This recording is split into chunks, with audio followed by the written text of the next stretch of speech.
আমরা এসে গেছি এখন মোহারলি গেটে। আমরা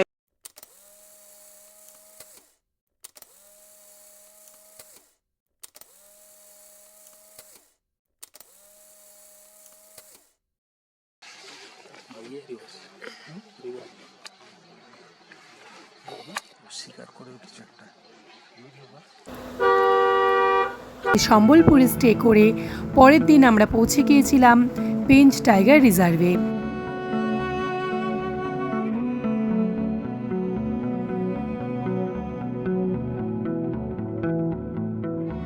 2 মাস আগে থেকে ট্রাই করতে হবে। আর এই রিসোর্টে থাকার একটি সুবিধা হলো পর্দাটা সরালেই এইরকম একটা জঙ্গলের পুরো ভিউ ঘর থেকে পাওয়া যাবে। তো ফাইনালি আমরা এখন জঙ্গলে ঢুকছি।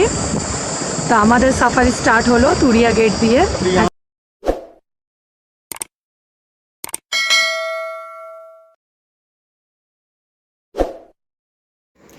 নমস্কার সকলকে, ইচ্ছে জানা ইউটিউব চ্যানেলে জানাই আপনাদের সকলকে স্বাগত। আজকে আপনাদের ঘুরে দেখাবো মহারাষ্ট্রের অন্যতম প্রাচীন জঙ্গল তাড়োবা আন্ধেরি টাইগার রিজার্ভ। কলকাতা থেকে 1200 কিলোমিটার দূরে মহারাষ্ট্রের প্রাচীনতম জঙ্গলের মধ্যে তাড়োবা আন্ধেরি টাইগার রিজার্ভ একটি। আগের পর্বে আপনাদের ঘুরে দেখিয়েছিলাম মধ্যপ্রদেশের পেঞ্চ জঙ্গল, আর এই পর্বে আপনাদের ঘুরে দেখাবো তাড়োবা আন্ধেরি টাইগার রিজার্ভ। পেঞ্চ থেকে তাবোরার দূরত্ব 245 কিলোমিটার মতন। পেঞ্চের সাফারির ডিটেলস ভিডিও ও মধ্যপ্রদেশ ট্যুরিজমের হোটেলের ডিটেলস ভিডিও অলরেডি কিন্তু আমার চ্যানেলে পেয়ে যাবেন।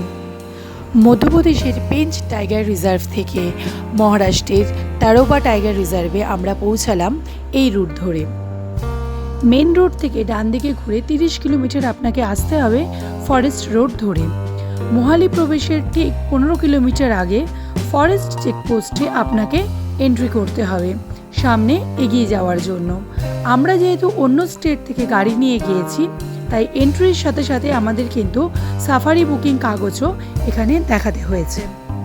সাফারি বুকিং কাগজ দেখিয়ে এন্ট্রি করে আমরা এন্টার করলাম তাবোরা টাইগার রিজার্ভের মোহারলি জোনে। এবার বলে রাখি, আপনারা যদি কলকাতা থেকে তাবোরা ডাইরেক্ট আসতে চান তাহলে আপনারা কলকাতা মুম্বাই হাইওয়ে ধরে নিচে দেওয়া এই রাস্তা ধরে কিন্তু চলে আসতে পারবেন 1200 কিলোমিটার দূরে তাবোরা আন্ধেরি টাইগার রিজার্ভে। এছাড়াও ট্রেনে করে আসতে হলে নিয়ারেস্ট রেলওয়ে স্টেশন চন্দ্রপুরে আপনাকে পৌঁছতে হবে। এখান থেকে তাড়োবার দূরত্ব 45 কিলোমিটার, অথবা নাগপুরে এসে পৌঁছতে হবে ট্রেনে অথবা ফ্লাইটে করে। এখান থেকে ঘন্টা 3 গাড়ি জার্নি করে আপনি পৌঁছতে পারবেন তাড়োবাতে।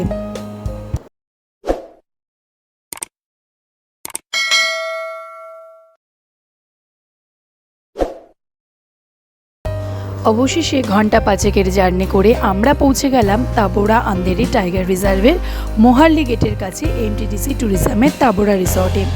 এই রিসর্টে থাকতে হলে অন্ততপক্ষে মাস 3 আগে বুকিং করতে হবে আপনাকে। এই রিসর্টটি একদম লেকের পাশে এবং জঙ্গল লাগোয়া বলে কপাল চওড়া হলে কিন্তু রিসর্ট থেকে আপনি বাঘের দর্শন পাবেন। যেদিন আমরা তাবোরা পৌঁছাই সেদিন পৌঁছানো মাত্রই রিসর্টের নিকটতম জুনোনা বাফার জোন থেকে জলের সন্ধানে বেরিয়ে আসে একটি বাঘিনী। তো ফাইনালি আমরা পৌঁছে গেলাম এমটিডিসি তাবোরা মোহারলি গেটের পাশেই আমাদের রিসর্টটা। এই রিসেপশন থেকে আমি কাজ করে বেরিয়ে আসলাম, আর ওখানে আমাদের গাড়ি পার্কিং করা হচ্ছে, আর এই লাগেজ নিতে চলে গেল। তারপরে এবার আমরা রুমের দিকে যাব। তো আমরা এবার আমাদের রুমের দিকে যাচ্ছি। সামনেই দেখতে পাচ্ছ পার্ক এরিয়া রয়েছে, আর এটা হয়ে গেল রিসেপশন। এবার যাচ্ছি রুমের দিকে। আর এটা হচ্ছে টাইগার ডেন রেস্টুরেন্ট, এখানে আমরা একটু পরে আসবো লাঞ্চ করতে। জুনোনা বাফার জোন থেকে বেরিয়ে আসা বাঘিনীটি প্রায় দুপুর থেকে রাত পর্যন্ত রিসোর্টের ধারে একটি জলাধারে বসে থাকে, কিন্তু দুঃখের বিষয় হলো সেটিকে ক্যামেরাবন্দি করতে যাওয়ার সুযোগ বন দপ্তর থেকে আমাদের দেওয়া হয়নি। খবর পাওয়া মাত্রই বন দপ্তর থেকে লোক এসে দ্রুত এলাকাটি খালি করে দেয়। তবে তাবোরা আমাদের নিরাশ করেনি, কারণ জানতে কিন্তু শেষ পর্যন্ত আপনাকে দেখতে হবে ভিডিওটি। এমটিডিসি তাড়োবার এই রিসর্টটির বুকিং ডিটেলস, রিসর্টটির ফেসিলিটি, রুম রেন্ট, অ্যাম্বিয়েন্স সব কিছু নিয়ে কিন্তু একটি আলাদা ভিডিও আসবে এই চ্যানেলে খুব তাড়াতাড়ি। তার জন্য কিন্তু চ্যানেলটিকে আপনাদের সাবস্ক্রাইব করে রাখতে হবে। তো আমরা ফাইনালি রুমের কাছে চলে আসলাম। না এখানে আদা এটা একটু খেয়ে আর জলটা বেশি করে খায়। যে আমাদের রুম দুটো পরপর, এত বড় এটা হচ্ছে একটা রুম, তার জায়গা আছে, টেবিল আছে, ডাবল বেড আছে, ওয়াশরুম আছে, টিভি আছে, এসি চালিয়ে দেওয়া হয়েছে। আর আমরা পাশের রুমটায় যাচ্ছি, চলছে এসি চলছে।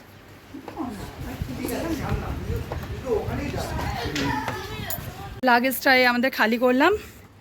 আর এটা হচ্ছে 110 নম্বর রুম, স্ট্যান্ডার্ড সুইট। এই ঢুকছি, খুব গরম বাবা। তাই এটা হচ্ছে আমাদের রুম, যেখানে ওয়াশরুম আছে, এখানে একটু স্পেস আছে, এখানে জামা কাপড় লাগেজ রাখা যাবে।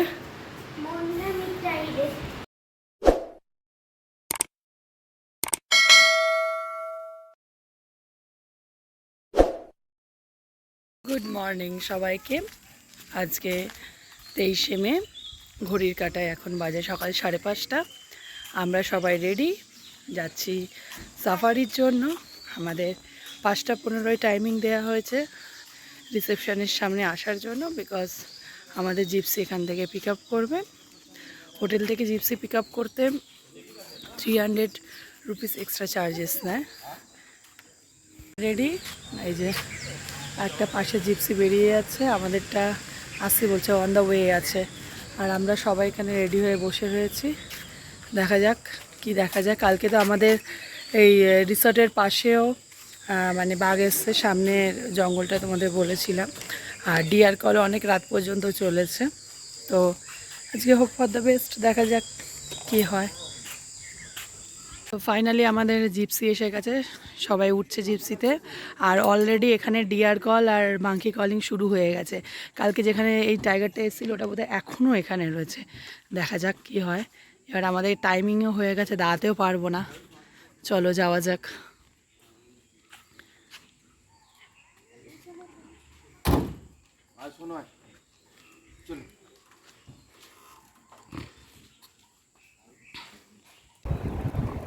তো আমরা ফাইনালি মোহরলি গেটে পৌঁছে গেছি। তো এখানে হচ্ছে এন্ট্রির প্রসেস আছে, আমরা যাচ্ছি এন্ট্রি করার জন্য। এখানে লাইন দিয়ে সব গাইড জিপসি सब दाঁড়িয়ে আছে। यहाँ पे कैंटर भी चलता है? अच्छा अच्छा, जिनको मतलब गाड़ी नहीं चाहिए वो उधर से आके टिकट दिखा के इधर से जिप्सी ले सकते हैं। রিসর্ট থেকে মাত্র 2 কিলোমিটার দূরে মোহারলি গেটে আমরা পৌঁছে গেলাম।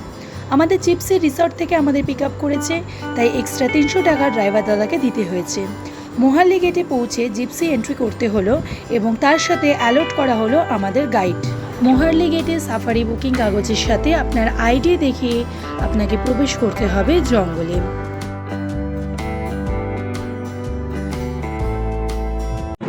তো ফাইনালি আমরা এন্টার করলাম তাদোবা ন্যাশনাল পার্কে। তো দেখা যাক আমাদের জন্য কি অপেক্ষা করে রয়েছে। হোপ ফর দ্য বেস্ট, চলো যাওয়া যাক। আমাদের গাইড দাদা আমাদের শোনালেন মহারাষ্ট্রের প্রাচীনতম ও বৃহত্তম জাতীয় উদ্যান হলো তাবোরা আন্ধেরি টাইগার রিজার্ভ। এটি মহারাষ্ট্রের চন্দ্রপুর জেলায় অবস্থিত। এই জঙ্গলে 90টির বেশি বাঘের পাশাপাশি লেপার্ড, স্লথ বিয়ার, বাইসন, ওয়াইল্ড ডগ, কুমির ও 195টিরও বেশি প্রজাতির পাখি রয়েছে। তারু নামক একজন বীরের নামানুসারে এই জঙ্গলের নামকরণ হয়েছে, যিনি বাঘের সাথে লড়াই করতে গিয়ে মৃত্যুবরণ করেছিলেন। বর্ষাকালে জুন থেকে সেপ্টেম্বর পর্যন্ত জঙ্গল বন্ধ থাকে। অক্টোবর থেকে ফেব্রুয়ারি পর্যন্ত শীতের মাসগুলিতে সাফারি করলে আপনি দেখতে পাবেন নানান প্রজাতির পাখি। আর মার্চ থেকে মে মাস পর্যন্ত গরমের সময় সাফারি করলে বাঘ দেখার সম্ভাবনা বেশি থাকে।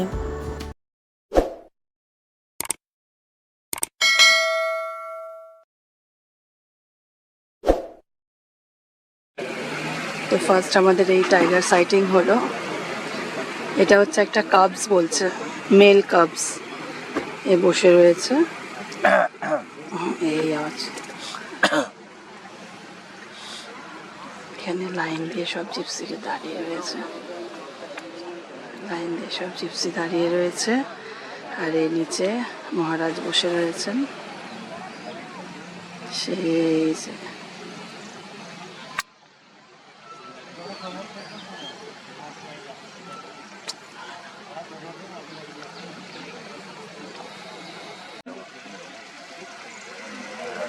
ও লাভলি।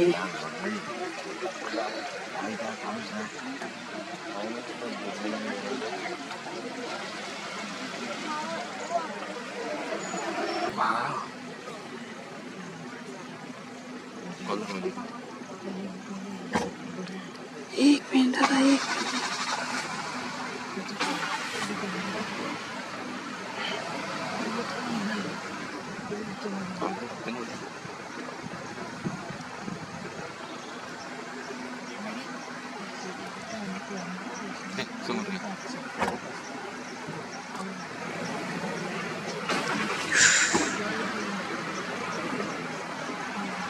এটি হলো একটি মেয়ে বাঘ, টাইগ্রেস কলারওয়ালি এবং টাইগার ছোটা দাঁড়িয়ালের মেয়ে এটি।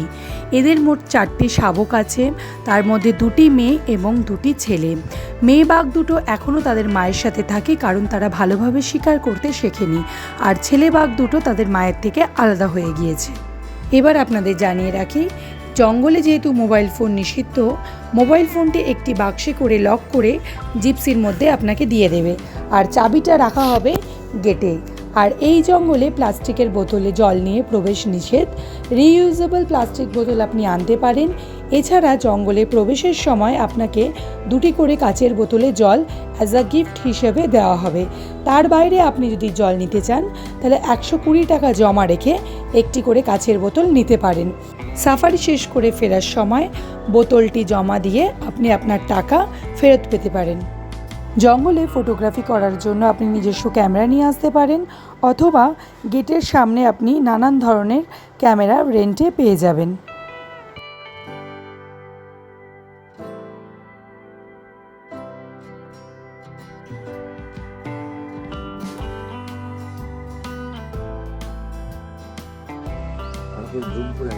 চুপ চুপ চুপ চুপ।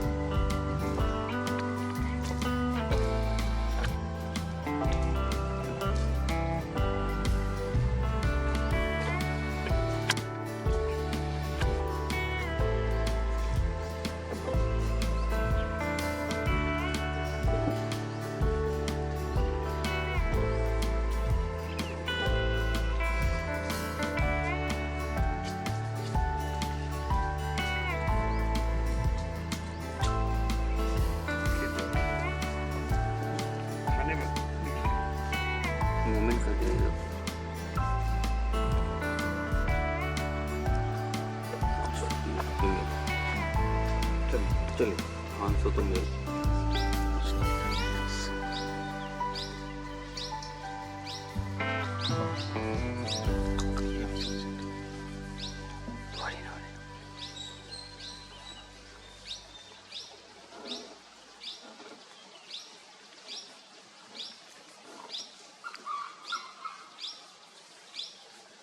এসবই আমার পাশ দিয়ে যাচ্ছে, দেখ।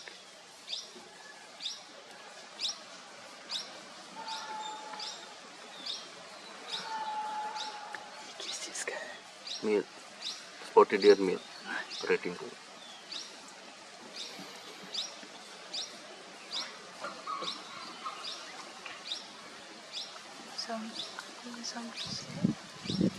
फीमेल को अट्रैक्ट करने के लिए বিশাল বড় গ্রুপ।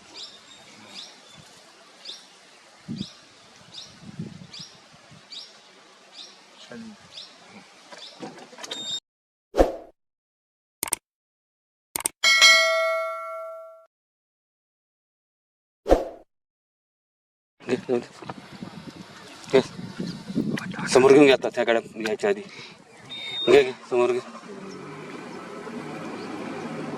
আস্তে আস্তে আস্তে। एक बस थांब চুপ কর রাই, চুপ কর রাই, বসে পড় বসে পড় বসে পড় বসে পড়।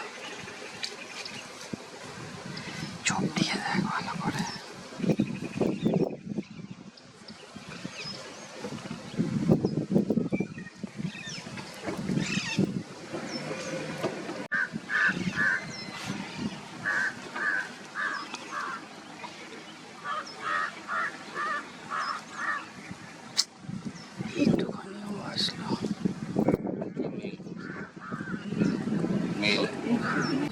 এই যে বাঘটি আপনারা দেখতে পাচ্ছেন, এটি হলো কলারওয়ালি আর ছোটা দাঁড়িয়ালের ছেলে। প্রথমেই বলেছিলাম তারও বা আমাদের নিরাশ করায়নি। এই দুটি ছেলে বাঘ একসাথেই ঘোরাফেরা করে। একটি বাঘ আমাদের সামনে পোজ দিতে দিতে রাস্তা ক্রস করে চলে গেল, আরেকটি বাঘ ঝোপের মধ্যে বসে রইল তো রইল, সেখান থেকে আর উঠল না। মার সামনে তো ফেলা হ্যাঁ ওখানে দাঁড়ানো ভাই আরো দুটো গাড়ি আছে দেখি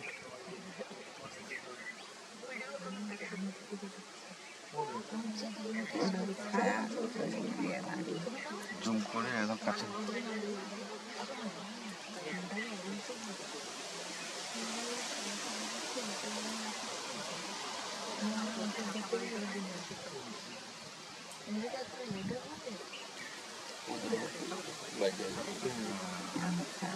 বাস বসে গেছে এখন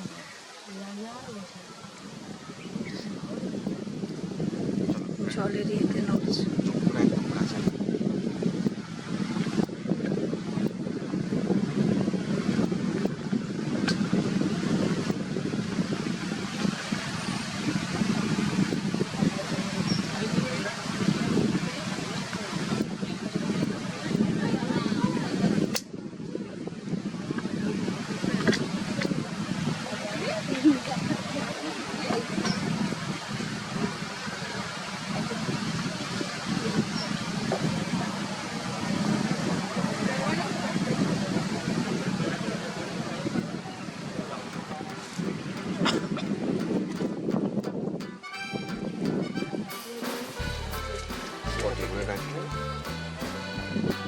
একে ধরে আরো আসছে লাইনটা ও হয়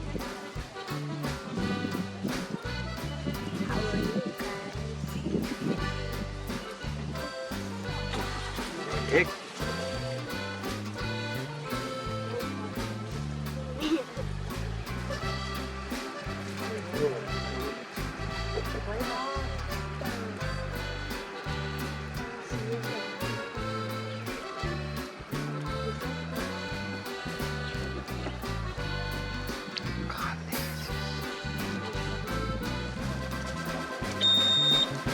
তাবোরা টাইগার রিজার্ভের মোহারলি জোনে জঙ্গলের মধ্যে 60 কিলোমিটার জুড়ে সাফারি করা হয়। এটি একটি জঙ্গলের মিড পয়েন্ট। এখানে মিনিট 10 আমরা ওয়েট করেছিলাম। এই জঙ্গলে সাফারির সময় সকাল 6টা থেকে 11টা এবং বিকেলবেলায় 3টে থেকে 6টা। এই জোনে সাফারির খরচ সব থেকে বেশি, প্রায় 12,500 টাকা পার সাফারি। এই জন্যে সাইটিংয়ের চান্স বেশি থাকায় সাফারি বুকিং পাওয়াও কিন্তু বেশ চাপের। তাই মাস তিনেক আগে আমরা মহারাষ্ট্রের ফরেস্ট ডিপার্টমেন্টের অফিসিয়াল ওয়েবসাইট থেকে সাফারি বুকিং করে রেখেছিলাম।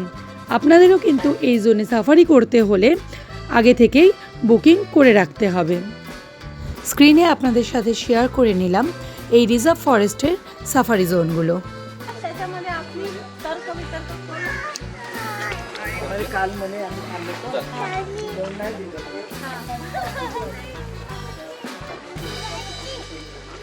মর্নিং সাফারি শেষ হওয়ার আগে ফেরার পথে আমরা দেখতে পেলাম টাইগ্রেস কলারওয়ালির সেকেন্ড ফিমেল কাপটি। একটি জলাধারের পাশে এটি বিশ্রাম নিচ্ছিল অনেকক্ষণ ধরে।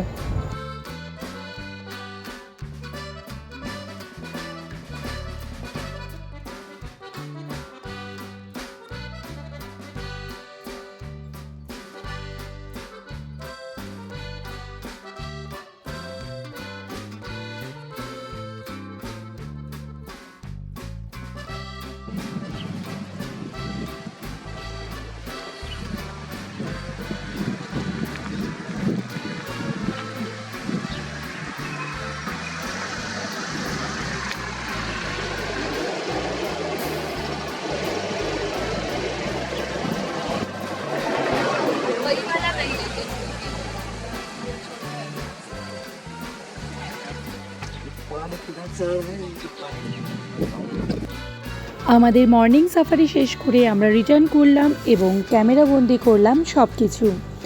তাবোরার প্রথম সাফারি আমাদের এত কিছু দেবে আমরা সেটি কল্পনাও করতে পারিনি। ভিডিওটি কিন্তু এখানেই শেষ নয়, থাকছে কিন্তু তাবোরার দ্বিতীয় সাফারির অভিজ্ঞতা।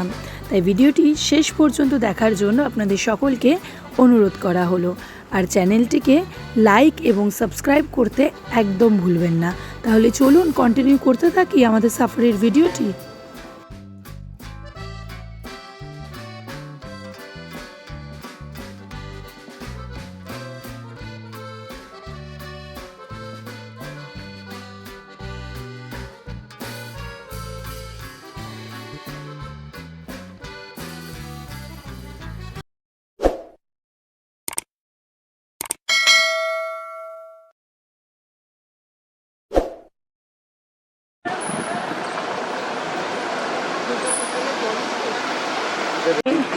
ফাইনালি আমাদের সাফারি শেষ, আমরা এবার যাচ্ছি হোটেলের দিকে। তো আমরা ভীষণ পরিমাণে স্যাটিসফাই, আমাদের যা আশা ছিল সবই মোটামুটি দেখেছি। এবার আমরা রিটার্ন যাচ্ছি। আমরা এই জায়গাটা বিকেলবেলায় ঘুরবো, এই হচ্ছে গেট, এই আমরা এখন বেরিয়ে যাচ্ছি।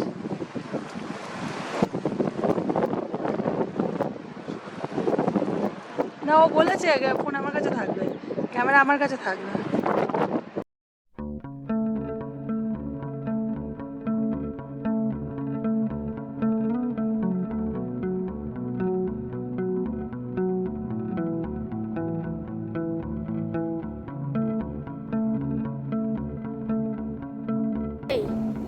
হ্যালো গাইস, বল। আমরা ম্যাজিকের জন্য চারটে টাইগার দেখে নিলাম। আর কি দেখেছি?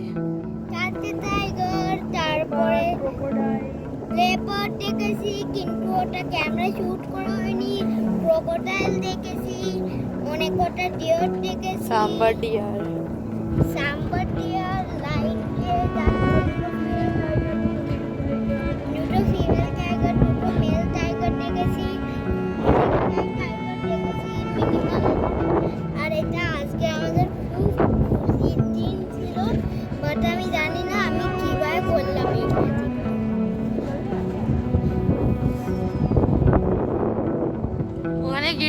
তাবড়া সাফারিতে আমাদের গিফট। ভেতরে হচ্ছে কোনো রকম প্লাস্টিকের বোতল অ্যালাউড নয়। এরকম পার সাফারিতে এক একটা জিপসিতে দুটো করে এরকম বোতল দেওয়া হচ্ছে কাচের।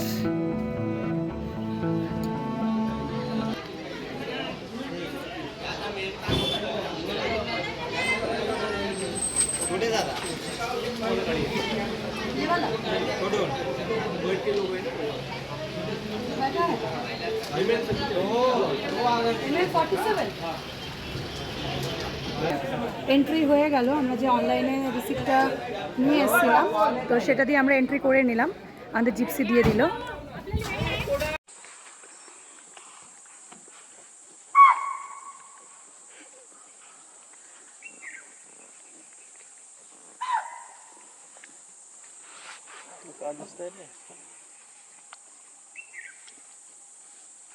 প্রায় 45 ডিগ্রি টেম্পারেচারে সাফারি করা কিন্তু খুব টাফ হয়ে যাচ্ছিল আমাদের জন্য, কিন্তু মনের মধ্যে জঙ্গল ঘোরার পাগলামি থেকে বিরত হতে পারছিলাম না। দুপুরের লাঞ্চ সেরেই আমরা 3টে নাগাদ পৌঁছে যাই সাফারি গেটে। এন্ট্রি করে জিপসি নিয়ে প্রবেশ করি জঙ্গলে। প্রচণ্ড এই গরমে বাঘের মুভমেন্ট কম থাকে, তাই আমরাও বেশি ঘোরাঘুরি না করে এক জায়গায় দাঁড়িয়ে কলিংয়ের জন্য অপেক্ষা করছিলাম। তারপর কয়েকটি জিপসি এসে আমাদের টাইগার সাইটিংয়ের খবর দিল। আমরা সেখানে পৌঁছে দেখি উনিও ক্লান্ত হয়ে রেস্ট নিচ্ছেন। আবার কিছু সময় ধরে ওনার ওঠার জন্য অপেক্ষা করছিলাম। ঘড়ির কাঁটায় প্রায় 5টা বাজতে যায়। গরমে প্রায় নিঃশ্বাস নিতেও যেন কষ্ট হচ্ছিল আমাদের। তখন ডিসাইড করলাম আমরা রিসর্টে ফিরে যাব। আর ঠিক গাড়ি নিয়ে যখন ফেরত আসছিলাম ওই সময় দেখুন কি হলো আমাদের সাথে।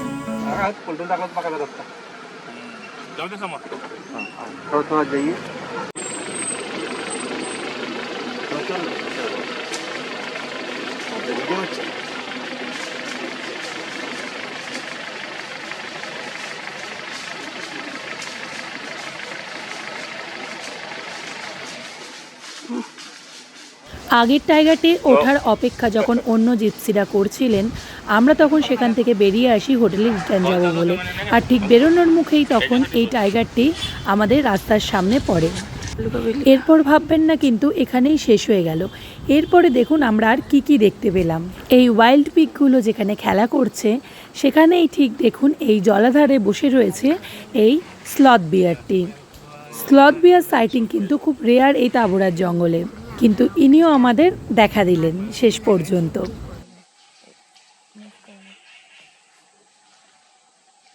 বাহ, ভালো জিনিস দেখলাম তো। दोनों कर लीजिए अभी एक साथ।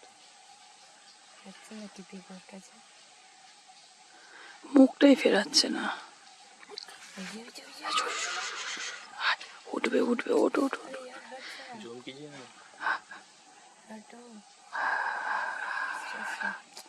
কাট করে দিচ্ছে কোয়ালি করছে রে।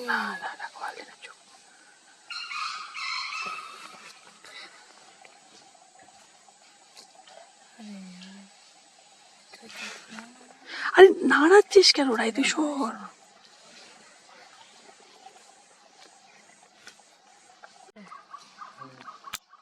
খাওয়ার দেবো উঠলো।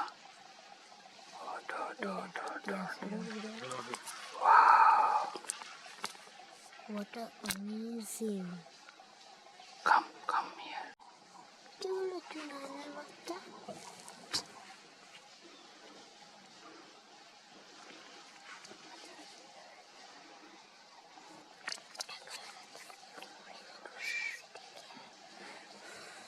আর কি সব বসে পড়ো পেছন ঘুরিয়ে বসে কেউ দুই এখানে নাচ ডিস্টার্ব করছে ভয়তে পালাচ্ছে। আচ্ছা জলে গা ডুবে বসে আছে, উঠলো গাটা ভেজা ভেজা ছিল না তো।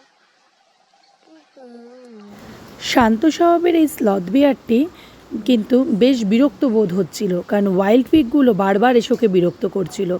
তারপরে কিন্তু ও ওখান থেকে উঠলো, আমাদের অনেকক্ষণ সময় দিল, পোজ দিল, আমরা ছবি তুললাম, ক্যামেরাবন্দি করলাম মুহূর্তগুলো, তারপর আবার গিয়ে জলাধারে বসে পড়লো।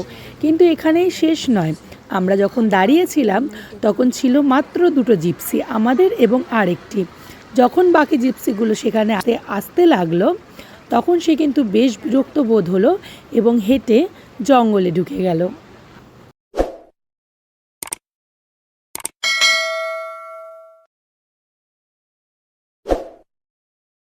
আসো আসো, হ্যাঁ ভিডিওই হচ্ছে, চুপ।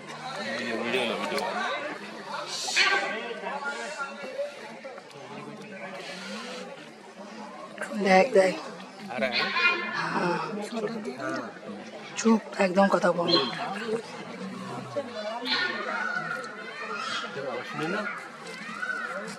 Oh, lovely.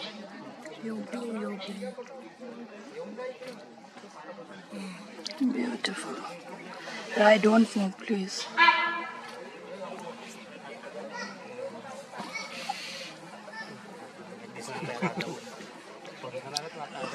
Wow.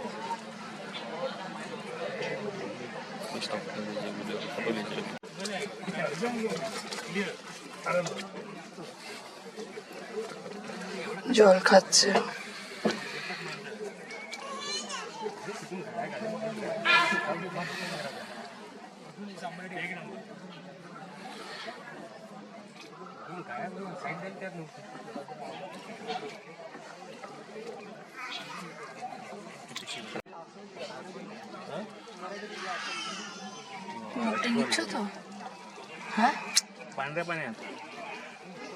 স্লথ বিয়ার সাইটিংয়ের পর আমরা যখন রিটার্ন করব ভাবছিলাম, তখন আমাদের গাইড আর জিপসির দাদা জোর করে প্রায় এখানে নিয়ে আসলেন, বললেন চলুন একবার অন্তত ঘুরে আসি, কারণ তারা জানতেন ডে সাফারিতে ছোটা দাঁড়িয়ালের সাইটিং হয়েছিল, তাই তারা আবার এখানে আরেকবার আসতে চেয়েছিল। মেল টাইগার মাটকাকে হারিয়ে এই জোন দখল করেছিল ছোটা দাঁড়িয়াল। ছোটা দাঁড়িয়ালের মিটিং পার্টনার কিন্তু অনেক, Sonam, C3 tigress, Kajri and Collarwali. Morning সাফারিতে আপনাদের কলারওয়ালি আর ছোটা দাঁড়িয়ালের টাইগার কাপসগুলো দেখিয়েছিলাম। এই হলো সেই ছোটা দাঁড়িয়াল। সব কষ্ট, সব গরম যেন নিমেষে উধাও। আস্তে আস্তে ভিড় বাড়তে থাকে সমস্ত জিপসি এসে। আমাদের অলরেডি তখন টাইগার দাঁড়িয়ালের সমস্ত প্রাইম মোমেন্টগুলো শ্যুট করা হয়ে গেছিল, তাই আমরা গেটের দিকে রিটার্ন যাব বলে ডিসাইড করলাম। কিন্তু ওই যে বলে বিধাতার লিখন, ঠিক রাস্তার পাশে আবার আমাদের সাইটিং হলো মেল লেপার্ডের। শুধু হলো বললে কম বলা হবে, এতটা টাইমিং দিয়ে সাইটিং ভাবাই যায় না। ফটোগ্রাফারদের জন্য এই মোমেন্ট যেন স্বর্গ।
এমন আনকোড়া হাত আর এহেন কপালে এমন মোমেন্ট শ্যুট করতে গিয়ে এক্সাইটমেন্টে ভিডিওটি প্রায় আমি কেঁপে কেঁপে তুলেছি।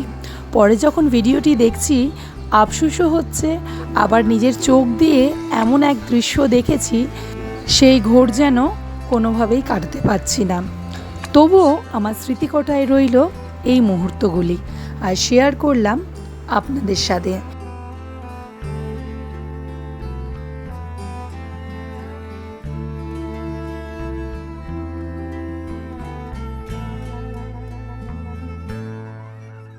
তাবড়ার জঙ্গলে সাফারি শেষ করলাম, প্রচুর মুহূর্ত ক্যামেরাবন্দি করলাম। সমস্ত কিছু হয়তো তুলে ধরতে পারলাম না, যতটা পারলাম রাখলাম এই ভিডিওতে। কেমন লাগলো আপনাদের এই ভিডিওটি? মতামত কিন্তু কমেন্ট বক্সে জানান। শেয়ার করুন, লাইক করুন এবং সেভ করে রাখুন ভবিষ্যতে তাবড়ার জঙ্গলে সাফারি করতে চাইলে। তবে দাঁড়ান, আরেকটু বাকি রয়েছে, দেখুন এরপরে আর কি রইল। জঙ্গল সাফারিতে এইরকম সাইটিং করে যতটা না আমরা খুশি, তার থেকে অনেক খুশি ড্রাইভার আর গাইড দাদারা, কারণ তারা কিন্তু চায় যে আমাদেরকে এইভাবে সাইটিং করাতে। যাই হোক, সবটাই কপালের উপর, আর ধন্যবাদ জানাই তাদের, যে তাদের আগ্রহে আমরা কিন্তু আজ এত কিছু সাইটিং করতে পারলাম।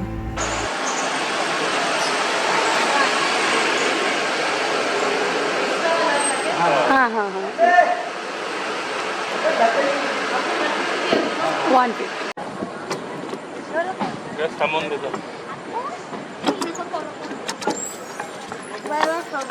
नहीं, फोन टर्न नहीं रहा, फोन लीजिए।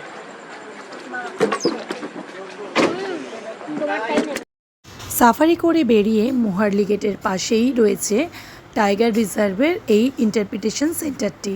তারপর আমরা ঢুকলাম এখানে। বাঘের সম্বন্ধে এবং তাবড়া আন্দেরি টাইগার রিজার্ভ সম্বন্ধে সমস্ত ইনফরমেশান এখানে পেয়ে যাবেন।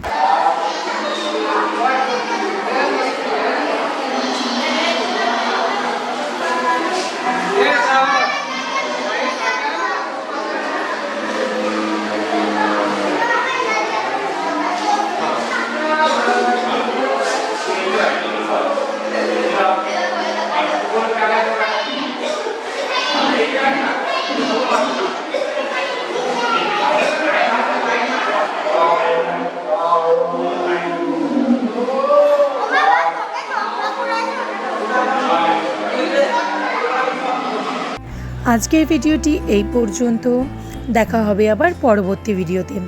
ভিডিওটি কেমন লাগলো আপনার মতামত জানান, ভিডিওটি লাইক করুন এবং প্রচুর পরিমাণে শেয়ার করুন, আর চ্যানেলটিকে সাবস্ক্রাইব করে পরিবারের সদস্য হয়ে যান। দেখা হবে আবার পরবর্তী ভিডিওতে। ধন্যবাদ।